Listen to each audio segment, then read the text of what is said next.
Բարև ձեզ։ Այսօր տաղավարում կզրուցեմ Հայք Արմենիա կազմակերպության գործադիր տնօրեն Շահանե Հալաջյանի հետ։ Տիկին Հալաջյան, շնորհակալ եմ, որ այստեղ եք։ Շնորհակալ եմ հրավերի համար։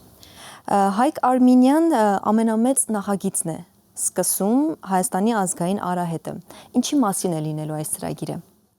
Հայաստանի ազգային արահետը Հայաստանի հյուսիսը հարավի հետ կապող մի մեծ արահետ է, որը միավորում է շուրջ 100-ից ավելի գյուղական համայնքներ։ Այն թույլ է տալիս մեզ թիրախավորել Հայաստանը որպես քայլարշավային ուղղություն ամբողջ աշխարհում։ Դրան հավելելով նաև ասեմ, որ թույլ է տալու զարգացնել գյուղական համայնքները, այսինքն էկոտուրիզմը գյուղական համայնքներում։ Մի փոքր երևի սկսենք նրանից, որ ներկայացնեմ, թե ինչով է զբաղվում Հայք Արմենիան եւ ինչ են իրենցից ներկայացնում քայլարշավային արահետները առհասարակ։ Մենք թերևս առաջին կազմակերպությունն ենք Հայաստանում, որ որոշել է Հայաստանը դարձնել քայլարշավային ուղղություն եւ ունենք շուրջ 100 արահետ, որ այս պահին տեղադրված են Հայք Արմենիայի կայքում, հավելվածում եւ թույլ են տալիս քայլարշավային զբոսաշրջիկներին գալ եւ տեսնել Հայաստանը լրիվ մի նոր դիտակետից, վայելել բնությունը եւ կարելի ասել իրական Հայաստանը արդեն խորքից, բնական լանդշաֆտներով,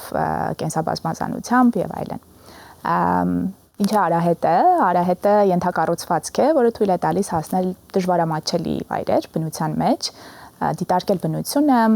քայլել ազգային պարկերով կամ պահպանվող այլ տարածքներով եւ իսկապես վայելել մեր շատ բազմազան լանդշաֆտները, որովհետեւ թեև Հայաստանը փոքր երկիր է, բայց մենք ունենք շատ բազմազան լանդշաֆտներ, որոնք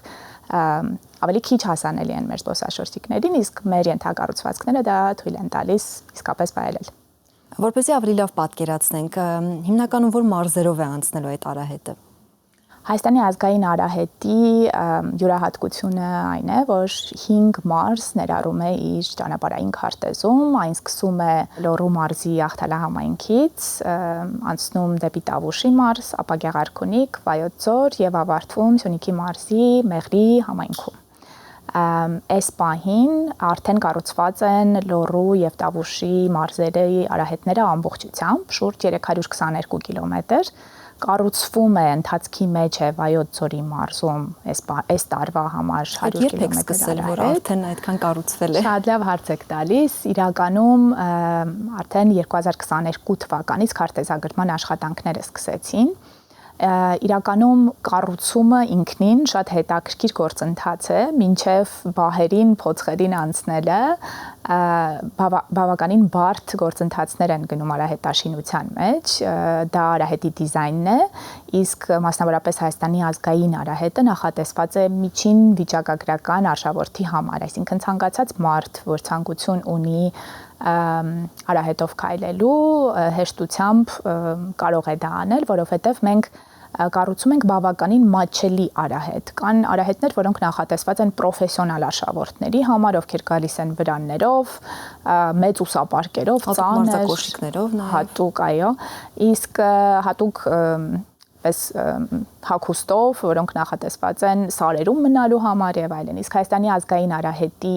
յուրահատկությունը նրանում է, որ ինքը անցնելու է գյուղից գյուղ, հնարավորություն տալով արշավականներին գիշերակաց ունենալ գյուղում, չունենալ շատ մեծ ուսապարկ, միայն անհրաժեշտ իրերը վերցնել իրենց հետ,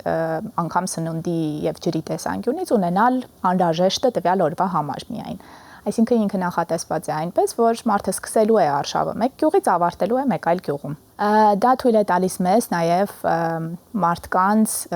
ներդրումներ կատարել գյուղական համայնքներում, այսինքն գիշերակացերից օգտվելու համար մնալ հյուրատներում, սննդից օգտվելու համար օգտվել տեղի առաջարկած հնարավորություններից, իսկ դրա պահանջարկը աշխարհում շատ մեծ է։ Պարզապես Հայաստանում այդ մշակույթը դեռևս բավականին նոր է, երբ որ քայլարշավային զբոսաշրջիկները գալիս են եւ հիմնականում իրենց ռեսուրսը ներդնում են մարզերում եւ ոչ քաղաքային միջավայրում։ Եվ հիմա ինչ փուլում է ծրագիրը, այսինքն որքան է մնացել, որ ավարտվի այն կառուցումը։ Նախատեսվում է, որ արահետը ամբողջությամբ պատրաստ կլինի մինչև 2030 թվականի ավարտ։ Քանի որ ունենք մարզեր, որտեղ արդեն իսկ կային բավականին կայացած ենթակառուցվածքներ արահետային, մասնավորապես նույն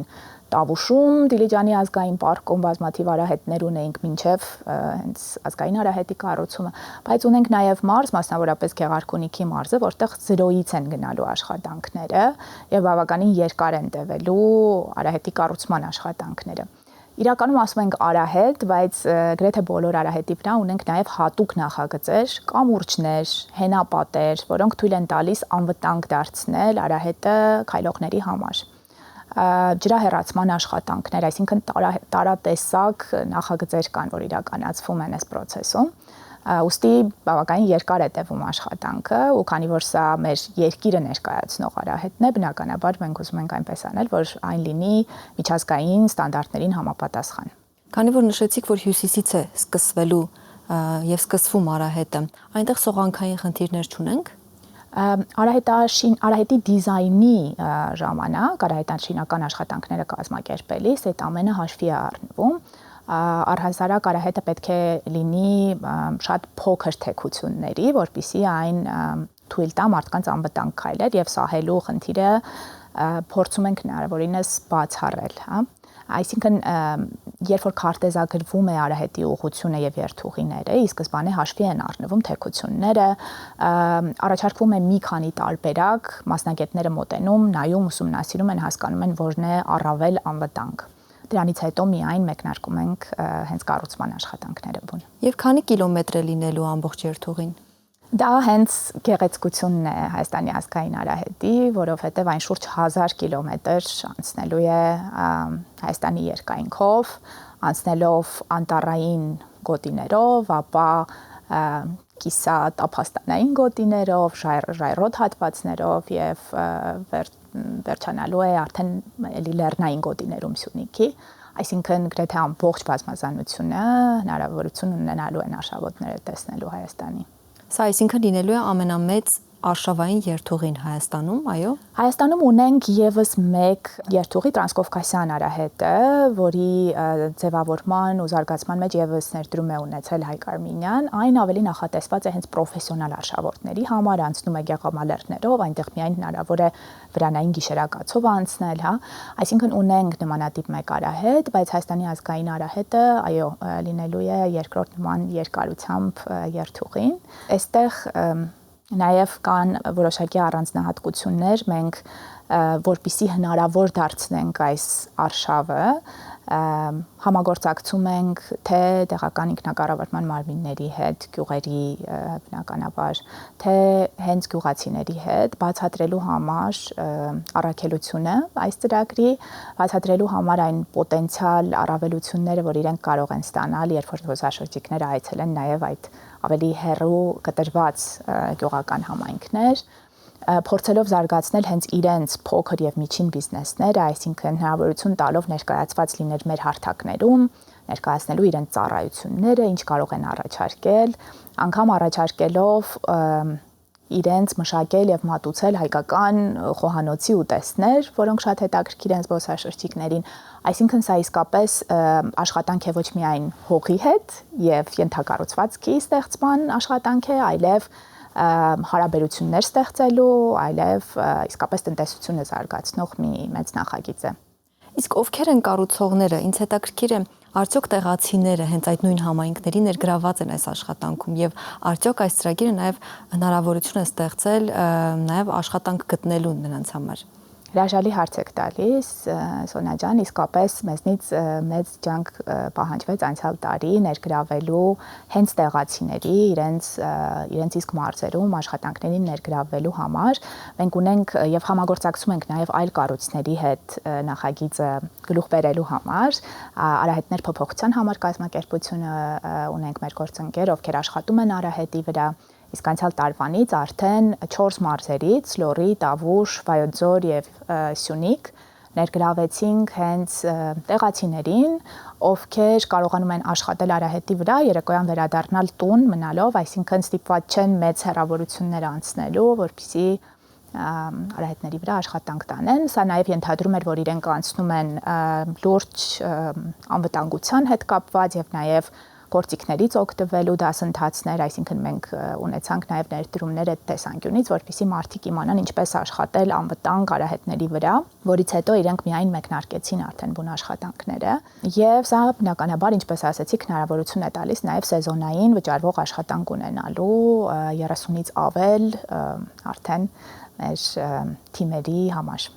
Իսկ ֆինանսական ներդրումները որտեղից են գալիս եւ արդյոք այստեղ նաև կա պետության մասնաբաժինը։ Ֆինանսական ներդրումները գալիս են միայն Հովնանյան ընտանեկան հիմնադրամից, որի հիմնած կառույցներից մեկն է համարվում հենց Հայկ Արմինյան։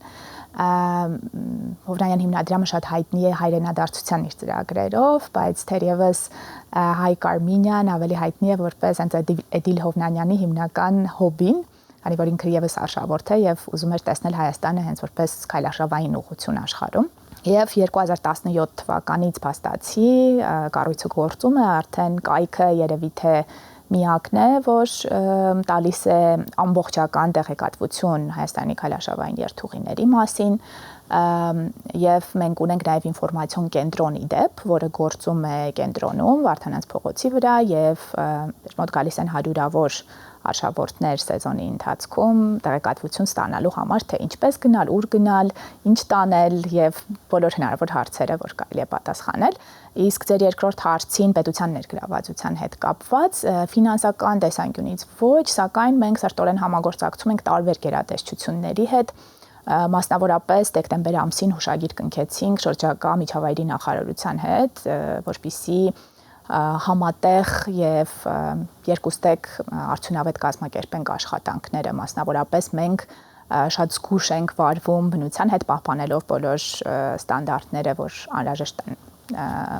պահպանվող տարածքներում, հատուկ պահպանվող տարածքներում եւ նախարարության կողմից էլ ստանում ենք աջակցություն այդ պահպանվող տարածքներում թույլտվություններ ձեռք բերելու տեսանկյունից, կառուցման թույլտվություններ եւ այլն։ Իսկ ինչ մեխանիզմներ են նախատեսվում, որ երթուղին նախ ավելի հետաքրքիր դառնա արշավորդների համար, ինչպես նաև ավելի ինտերակտիվ քարտեզներ, օրինակ պարունակի թվային տեխնոլոգիաների ներդրումը, որքանով է հեռանկարային այս ծրագրի համար։ Անհրաժեշտություն է, ես կասեի, թվային տեխնոլոգիաների ներդրումը, որովհետև իսկապես հատկապես երբ որ մարդիկ չեն ունենում ինչ-որ հատվածներում ինտերնետ կամ զուրկ են լինում այսպես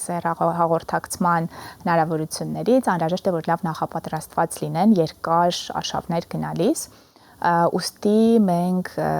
ստեղծել ենք Հայաստանի ազգային արահետի կայքը, մեկ առանձին կայք Հայկ Արմինյանի կայքից, որը հնարավորություն է տալիս ամբողջությամբ գծագրելու երթուղին նախքան սկսելը անգամ։ Եվ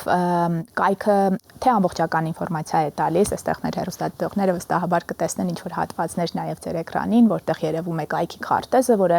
եւս բնականաբար արահետի քարտեզը ներողություն, որը եւս երևալու է կայքում, եւ յուրաքանչյուր մարզ ներկայացված է լինելու իր հատ երթուղիներով, այսինքն հնարավորություն է լինելու գնալ օրինակ Ախթալայից Նեղոց երթուղին տեսնելու, թե ինչ տեսարժան վայրեր կան այդտեղ այցելելու, այսինքն ստանալու պատմության հետ կապված ինչ-որ կտորներ,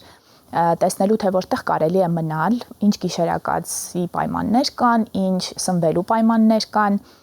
ներբեռնելու հենց քարտեզը արշավային, որը տարբեր հավելվածներով իրենք կարող են օգտագործել իրենց արշավը կազմակերպելու համար, ստանալու օգտակար տեղեկություն, անգամ եթե այդ պահին կա որևէ խնդիր արահետի վրա, օրինակ գետը վարարել է եւ կամուրջը քանդվել է, ենթադրենք, ապա այդ պահին այդպիսի տեղեկատվություն կլինի անգամ կայքում տեղադրված, այսինքն մենք շատ ուշադիր հետևելու ենք արահետի վիճակին, քանի որ սպասարկում ենք տարեցտարի նաև արահետը բացի այն կառուցելուց, այսինքն մենք պատասխանատվություն ենք վերցնում, որ արահետը կենսակայուն լինի, այդ տեղեկատվությունը եւս լինելու է կայքում եւ բնականաբար նաև եթե կան ժամանցի հետաքրքիր տարբերակներ, իսկ մեր համար դա առաջնահերթ ակտիվ տուրիզմի ժամանցի տարբերակներն են, մասնավորապես կարող է լինել ծիավարություն, կարող է լինել տեղի հետաքրքիր արհեստներով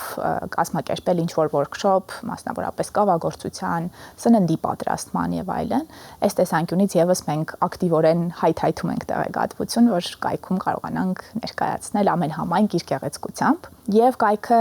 այդ իմաստով ամենաառաջնային գործիքն է լինելու արշավորդի համար այս արշավին պատրաստվելու։ Ասացիք, որ նաև նախատեսվում է, որ արշավականները գալու են երթուղով անցնելու ժամանակ, մտնելու են գյուղեր, գիշերակաց են ունենալու, նաև սա է նախատեսվում։ Եվ կարող ենք ասել, որ այս ծրագիրը ինչ-որ կերպ նաև խթանելու է երկարատև ճամփորդությունները Հայաստանում, որովհետև մինչև այսօր Հայաստանը կարծես թե հաճախ ընկալվում է որպես կարճաժամկետ ուղղություն ճամփորդությունների համար։ Որքանով է այս ծրագիրը խթանելու։ Ծրագրի հենց առաջնային նպատակներից մեկն է ձեր նշածը, որպեսզի մարդիկ նախապես պլանավորելիս իրենց այցը դիտարկեն Հայաստանը որպես երկարաժամկետ երթուղի, հա, կամ ուղղություն, ավելի ճիշտ։ Միտքը այն է, եւ մենք սա հասկացել ենք, քանի որ հետևում ենք արշավականների տենդենսներին,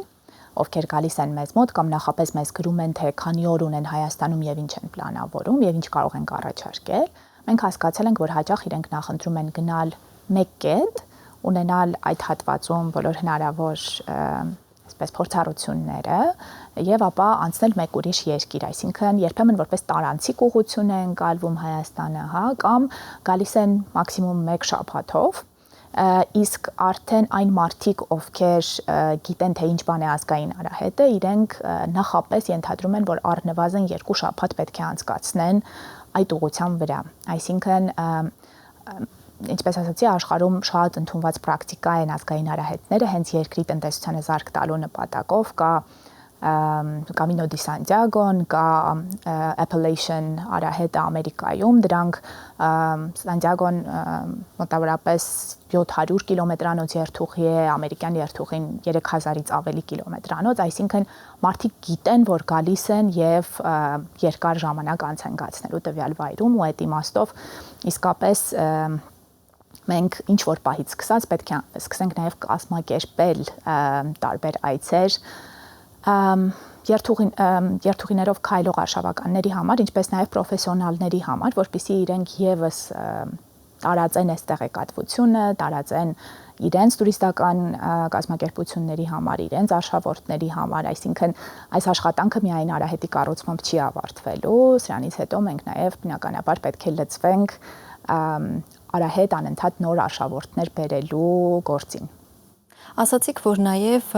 նպատակ կա Հայաստանը միջազգային մակարդակով հայտնի դարձնելու իր այս արահետով։ Հետաքրքիր է, ինչպես եք պատկերացնում այդ ճանապարհը եւ ինչպես պետք է Հայաստանը դիրքավորվի այս արահետային քայլարշավային ոլորտում։ Իսկապես շատ գոհացնող է այն փաստը, որ անգամ արահետը դեռ ամբողջությամբ պատրաստ չլինելով, այնպես է ստացվել, որ իր մասին արդեն խոսում են։ Օրինակ, անցյալ տարի մեզ գրել էին հանրահռչակ Անգլիայի հենց արշավական լրագրողների կազմակերպությունից եւ հետաքրքրված էին արահետով, քանի որ Հայաստան գալիս, կարդացել էին միտեղ, որ նման բան կա եւ ինչ որ հատված արդեն պատրաստ է քայլելու համար։ Մենք բնականաբար իրենց սկսեցինք պրոֆեսիոնալ ուղեկցորդի, իրենք ընդհանրապես 1 օր հնարավորություն ունեցան ուսումնասիրելու արահետը եւ մեզնից բացարձակապես անկախ մի քանի ամիս հետո մենք իմացանք, որ նոմինացվել ենք իրենց միջազգային մրցանակին եւ առաջին 3 ուրեմն մրցանակակիրների մեջ էինք։ Իզարմանես մեզ, շնորհակալություն։ Ես բնականաբար սրանից ելնելով նաև քաջ գիտակցում եմ, որ երբ որ արահետը ամբողջությամբ պատրաստ լինի, իսկապես անգամ շատ մարքեթինգի կարիք չի ունենալու, որովհետև իսկապես Հայաստանը շատ հետաքրքիր ուղղություն է դեռևս այս պահին արտասահմանցիների համար, որովհետև շուկան ամբողջությամբ գրավված չէ եւ իսկապես մարդկանց հետաքրքիր է հենց վայրիությունը, դեռևս չբացահայտված լինելը եւ այս իմաստով մեզնից շատ աշխատանք չի պահանջվելու այն միջազգային քարտեզին դնելու համար արդեն իսկ մենք ստանում ենք հարցեր, նամակներ, որ պահին է լինելու կայքը, որպեսզի մարդիկ կարողանան գալ, քայլել արահետը, հունիսի արդեն մոտ 10-ին գործարկելու ենք Հայաստանի ազգային արահետի կայքը Լոռի եւ Տավուշի հատվածներով, որոնք ամբողջությամբ հասանելի են քայլելու համար։ Սա որոշեցինք անել, ի սկզբանե նախատեսում էինք ավարտել արահետը, հետո գործարկել կայքը, բայց այնքան լավ արձագանք ենք ստանում եւ հետո մարդիկ քայլում են արահետներով, այս նշանները, որ երևում են, իրենք արդեն ունեն տարբերանշանը, լոգոն արահետի եւ դա բնականաբար հարց է առաջացնում մարդկանց մոտ, սա ինչ արահետ է, արդյոք շարունակականություն է ենթադրում, մեզ գրում էին դրա մասին եւ որոշեցինք, որ երբ որ հասնենք կեսին կառուցման, արդեն գործարկենք կայքը, հնարավորություն տալով մարդկանց գնալ եւ հենց գյուղից գյուղ քայլել, ոչ թե պատահաբար իրենց ճանապարհին տեսնել այս արահետային նշանները։ Այսինքն կարող ենք ասել, որ հունիսից հնարավոր կլինի քայլել։ Հունիսից հնարավոր կլինի, արդեն իսկ հնարավոր է քայլել, բայց հունիսից հնարավոր կլինի հենց քայլել պրոֆեսիոնալ քարտեզներով եւ կայքում ունենալ ամբողջական ինֆորմացիա գյուղական համայնքների մասին, որտեղ մարդիկ գնալու են։ Շնորհակալ եմ հարցազրույցի համար։ Ես նույնպես շնորհակալ եմ։ Ես զրուցում էի Հայք Արմենիա կազմակերպության գործադիր տնօրեն Շահանե Հալաջյանի հետ, կհանդիպենք։